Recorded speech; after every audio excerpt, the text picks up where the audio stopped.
noite, irmãos. Eu gostaria de iniciar um tema. Eu penso que talvez nós continuaremos nas próximas semanas, no mesmo horário e no mesmo dia, nas quintas-feiras, às 19h30.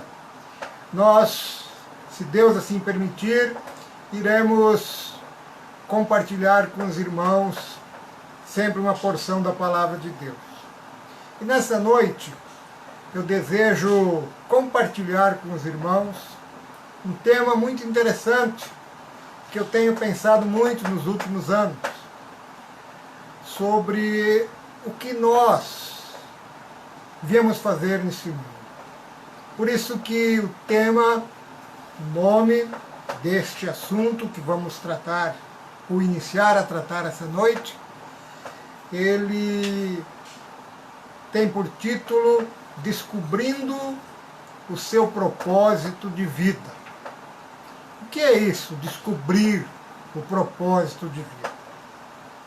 A gente deve fazer algumas perguntas. Eu creio que cada irmão já deve ter feito em algum momento em sua vida. Por que eu estou neste mundo? Para que eu estou aqui na Terra? O que eu vim fazer aqui na Terra? E o que eu estou fazendo neste mundo? Todos nós cremos, pelo menos eu creio nisso, que o ser humano ele não é um acidente, não nasceu por acaso. Nós cremos que o homem é uma criação divina. Ele é a obra-prima de Deus. Deus mesmo o fez com as suas próprias mãos. E como tal, Deus projetou o homem para algo específico nesse mundo. E como diz a própria palavra de Deus, recordando lá em Gênesis, quando ele diz: criou Deus, pois, o homem à sua imagem. A imagem de Deus o criou. Homem e mulher os criou. Então, aqui já está bem definido, claramente colocado por Deus. Ele criou o homem e a mulher. Não há qualquer outra forma de colocação acerca de como surgiu o ser humano. Ele se torna inviável de crença, porque a palavra é muito clara. É muito clara. Criou Deus, pois, o homem à sua imagem. A imagem de Deus. Não a parte física, mas o espírito, parte espiritual. E para tanto, Deus também, no momento certo, com a vinda do Senhor Jesus Cristo, resgatou o homem, o ser humano, da ilha. E logicamente que nós, como os filhos de Deus, não nos foi, ou melhor, nós não fomos resgatados para vivermos uma vida qualquer. Deus nos resgatou para vivermos uma vida de relevância, ou seja, para termos uma vida de valor, termos uma vida de distinção, sermos distintos, termos uma vida de destaque. Por isso que Deus não resgata ninguém apenas para ser mais um no seu reino. Ele quer que nós tenhamos uma vida diferente. E em consequência disso, o desejo de Deus é que nós devemos fazer a diferença no mundo em que vivemos. Esta é a nossa missão. Fazer a diferença neste mundo. Por isso que eu disse que nós devemos nos tornar revelantes, pessoas de valor, pessoas que foram feitas à imagem e semelhança de Deus. Isso não significa que nós temos que estar em evidência, que nós temos que estar expoentes. Nós podemos ter a nossa vida simples, ter a nossa vida discreta, mas sermos relevantes, termos valor. E esta relevância é o resultado do investimento que Deus, nosso Pai, fez em nossas vidas. E isso honrará muito, se nós realmente cumprirmos o nosso papel aqui nesse mundo. Não sermos apenas mais um aqui nesse mundo, no meio dessas bilhões de pessoas que habitam a Terra. E tudo que Deus propõe para nós, Ele faz, como diz a própria palavra, no poder que opera em nós, mas não na nossa capacidade de realizar. Afinal, Deus é onisciente. E Ele não está enganado a nosso respeito. Porque a sua própria palavra, recordando lá em Salmos, quando ele diz, salmista, que Deus conhece a nossa estrutura e sabe que nós somos pó. Quer dizer, nós não temos valor significativo em termos de nós mesmos. E o apóstolo Paulo acrescenta ainda mais. Aí está o significado. Lá em 1 Coríntios ele diz que Deus escolheu as coisas loucas do mundo para envergonhar os sábios. E escolheu as coisas fracas do mundo para envergonhar as fortes. E diz mais o apóstolo: e Deus escolheu as coisas humildes do mundo e as desprezadas e aquelas que não são, para reduzir a nada aquelas que são. Por quê? Para que ninguém se vanglorie na presença de Deus. Então, de nós mesmos não temos valor, mas é o distinção que dá esse valor, que faz com que nós nos tornemos relevantes numa geração má, como a própria palavra diz. Então, sendo assim, eu, você, por não termos nada, temos tudo. De outra parte, temos tudo para ser relevantes no mundo por meio da graça de Deus. De nós mesmos não temos nada.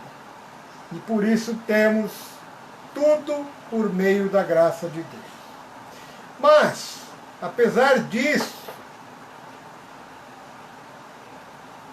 nós, homens até redimidos pelo sangue de Cristo, muitas vezes não cumprimos o propósito de Deus neste mundo. Muitas vezes o receio, o medo e outras vezes a indolência ou a indiferença têm impedido grande parte das pessoas de cumprir o chamado de Deus. Porque todos nós temos um chamado. E a Bíblia nos revela isso, que realmente nem sempre nós cremos naquilo que Deus nos oferece para fazer, naquilo que Deus deseja que façamos, naquilo que Deus colocou nesse mundo, nem temos ou apropriamos para a nossa vida. Eu quero dar apenas um exemplo para ilustrar de um servo de Deus, Jeremias, que podemos dizer que ele relutou em aceitar aquele chamado de Deus.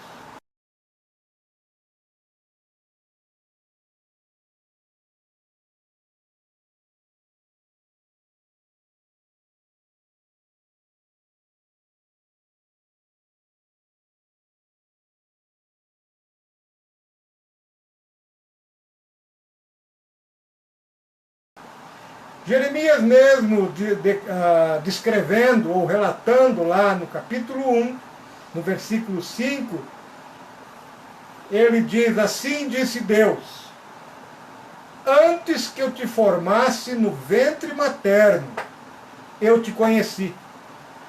E antes que saísse da madre, te consagrei e te constituí profetas às nações, disse o Senhor a Jeremias.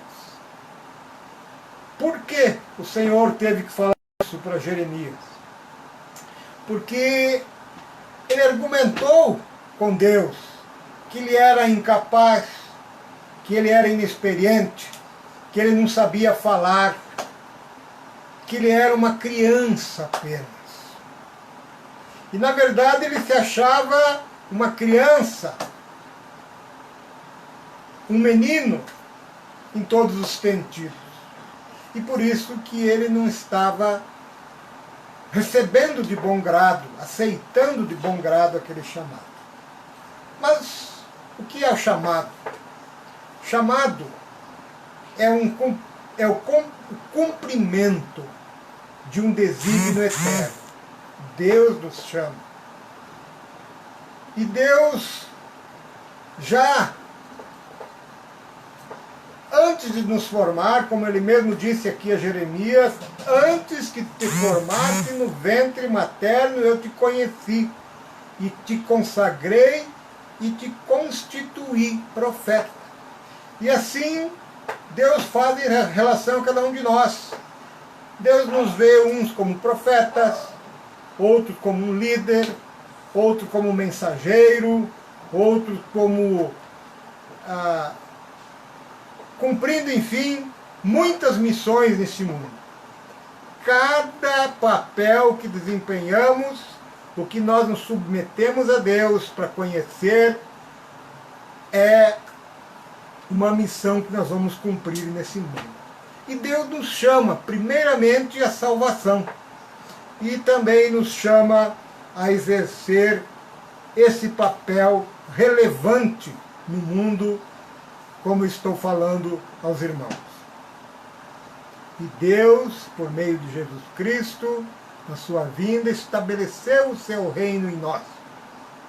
Um reino diferente daquele que era esperado pelos homens da época, os judeus, que esperavam o imperador mais forte que o Império Romano da época, mais forte que foi o babilônico, mais forte que foi o persa ou outros impérios.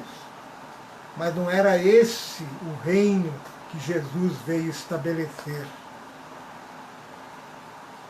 Jesus veio estabelecer um reino espiritual, por isso que o Espírito Santo habita dentro de nós. É por isso que o meu entendimento é que nós não devemos separar as coisas. Aquilo que os homens chamam de secular e outros falam também espiritual. O reino de Deus não está dividido, é um reino só. Por isso que a palavra nos diz que tudo o que fizermos, seja em palavra, seja em ação, fazei-o em nome do Senhor Jesus, dando por ele graças ao Pai. Então não existe, na minha convicção, separação. Assim é o secular, assim é o espiritual, porque nós, como filhos de Deus, devemos ter o mesmo caráter, o mesmo comportamento, como diz a palavra, em palavras e ação, e o que fizermos deve ser em nome do Senhor Jesus. Mas nem sempre acontece. Nós também falhamos. Por que nós falhamos? Muitas vezes porque nos falta conhecimento. Oséias já falava isso, relatando que o próprio Senhor Jesus disse que o meu povo padece por falta de conhecimento. E muitos nesse mundo estão cultuando a ignorância. Muitos nesse mundo ignoram muitas coisas. Por quê? Muitos porque acham que já sabem tudo, que não precisa aprender mais. Para quê aprender mais? Mas existe uma estatística dizendo que quando nós ouvimos, nós aprendemos 5% apenas. Quando nós anotamos, escrevemos aquilo que estamos ouvindo ou aprendendo, nós aprendemos mais 15%. Mas quando, além de ouvirmos, além de anotarmos, nós começamos a realizar tarefas, a exercitar aquilo que nós estamos aprendendo, não há limites de aprendizado. Podemos aprender 100% ou multiplicar o conhecimento, multiplicar os conteúdos que nós temos através do conhecimento. E por falta desse conhecimento, por falta desse discernimento e de querer saber mais, querer conhecer mais ao próprio Senhor, o que Ele deseja de nós, o mundo padece. O mundo caminha cada dia mais para a perdição. Eu creio que todos nós cremos que Deus é o nome mais poderoso do universo. Não há dúvida disso. Mas se nós cremos que Deus é o mais poderoso do universo, por que nem sempre ele funciona em nossa vida? Por que, mesmo sabendo que Deus é o mais poderoso do universo, esse nome, Deus Todo-Poderoso, nosso Pai, tem perdido a eficácia na boca dos homens? Será que é por falta de um testemunho? Será que é por falta porque não há muita indiferença? Mas que mesmo que muitas vezes nós não compreendemos ou nós não damos a importância que deveríamos dar a Deus, Deus não vai deixar de nos usar mesmo quando falhamos. Porque Deus não nos vê dessa forma. Ele não nos deixa quando nós o deixamos. Ele continua lá, intacto. Ele é imutável. Mesmo quando somos infiéis, ele continua fiel. Então, o que determina um resultado é a minha experiência. Aquilo que, além de aprender, eu coloco em prática.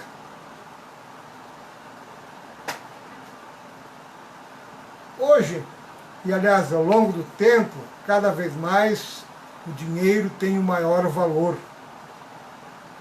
E tem até um ditado popular que diz que tempo é dinheiro. Talvez por causa disso é que muitas vezes não se tem tempo para a família, não se tem tempo para Deus, porque o tempo todo é voltado à busca do dinheiro. E isso está na igreja também, não é só no mundo ímpio. E está dentro da igreja também. Nós gostamos de fazer grandes coisas na igreja. Melhorar as condições do prédio, melhorar o local onde nos reunimos, né? Mas nós esquecemos de coisas importantes para Deus, como cuidar de nós mesmos, da nossa vida espiritual, do nosso crescimento espiritual e de quem nos rodeia. Por isso que é necessário uma mudança de mentalidade. É preciso que haja uma mudança de mentalidade em nós. O apóstolo ele colocou bem isso, quando ele disse que não vos conformeis com este século, com este mundo, mas transformai-vos pela renovação da vossa mente, para que experimenteis qual seja a boa, a agradável e perfeita vontade de Deus. Está lá em Romanos, os irmãos podem ver depois. Então o apóstolo Paulo diz: transformai-vos pela renovação da sua mente, da nossa mente. Então somente conhecer e não praticar, não exercitar, nós vamos crescer como se fôssemos obesos, como se engordássemos, até não conseguir quase nem andar. Nós precisamos de exercitar como um atleta. Se o atleta não se exercita, ele também vai engordar e não vai ter mais aquela habilidade, aquela liberdade de desempenhar as suas funções. E é o que acontece com muitos crentes, com muitos de nós, que simplesmente pensam que ir à igreja e talvez dar a sua oferta, já está tudo resolvido. Não é assim, não será assim. Só resolve-se seguirmos os princípios. E essa mentalidade de transformarmos pela renovação da nossa mente, sermos diferentes, sermos relevantes nesse mundo, é que vai trazer resultados. Se nós realmente temos a mente de Cristo, nós não vamos desistir. Ir em frente, seguir avante, mesmo com dificuldades, mesmo com o que o mundo está passando. E esse é o momento realmente de transformarmos a nossa mente, renovarmos, transformarmos o nosso pensamento, a nossa maneira de viver, ter uma vida diferente. Muitos têm a mentalidade de desistir sempre. Quando dá certo eu vou, se não der certo, tá bom, desisto. Eu só faço as coisas naquilo que está sob a minha condição, naquilo que é como eu desejo fazer. Então eu imponho condições para realizar alguma coisa. E é assim que acontece com a maior parte das pessoas. Realizam as coisas com um fim pessoal, um objetivo do seu próprio interesse, sem ver interesse de outros. Se nós não mudarmos nosso pensamento, ele não vai criar nada. É como se fosse uma máquina. Se não alimentar com informações, como um computador, se não alimentarmos com informações para que ele possa processar, ele não vai funcionar. É preciso de coisas novas, de um software para que ele possa processar. Não é? Se a minha mentalidade continuar fixa, aquilo que eu aprendi lá no passado, mesmo havendo mudanças, eu resisto a mudanças, nós não temos que ficar simplesmente presos a algo estanque, inerte. Precisamos mudar sem mudar as nossas convicções. O que é princípio não muda. Mas algumas práticas, algumas estratégias, elas devem ser mudadas. Então, irmãos, houve uma interrupção. Eu estava falando, vamos continuar mais uns pouquinhos minutos. Nós precisamos seguir avante. Eu dizia que aquilo que é um princípio de Deus não muda. Aquilo que é princípio de Deus não muda, não deve ser mudado. Mas alguma estratégia, algumas práticas, elas devem ser mudadas. E, logicamente, o momento que estamos vivendo é assim que vai acontecer. e deve acontecer. Então, qual é seu alvo? Se o nosso alvo é Cristo, nós não vamos tirar o foco dele. Mesmo que tiver um obstáculo, nossos olhos não sairão do alvo que é Cristo. Por isso que a sabedoria que vem do alto, aquela que Deus nos concede, é uma semente. E nós plantamos a semente. E a forma que plantamos é que nós vamos colher. A palavra nos mostra que uma semente pode cair numa terra boa, a outra pode cair nos espinhos, a outra pode cair à beira do caminho, a outra pode cair num solo raso, e aquela que dá frutos. Mas nós precisamos semear. E se semeamos pouco, vamos colher pouco. Quanto mais semearmos, maior será a colheita. A própria palavra que nos diz isso. A própria palavra que nos diz isso. E para chegarmos a compreender nosso propósito, a transformar a nossa mente, nós poderemos ter uma compreensão melhor das coisas. E para compreendermos adequadamente as coisas, nós precisamos ter maturidade. Mas, primeiro, para chegar a essa maturidade, nós precisamos de duas coisas. Primeiro, reconhecer a nossa identidade. De onde eu vim. Quem eu sou. E para onde eu vou. E precisamos também saber do nosso propósito. O que vim fazer nesse mundo?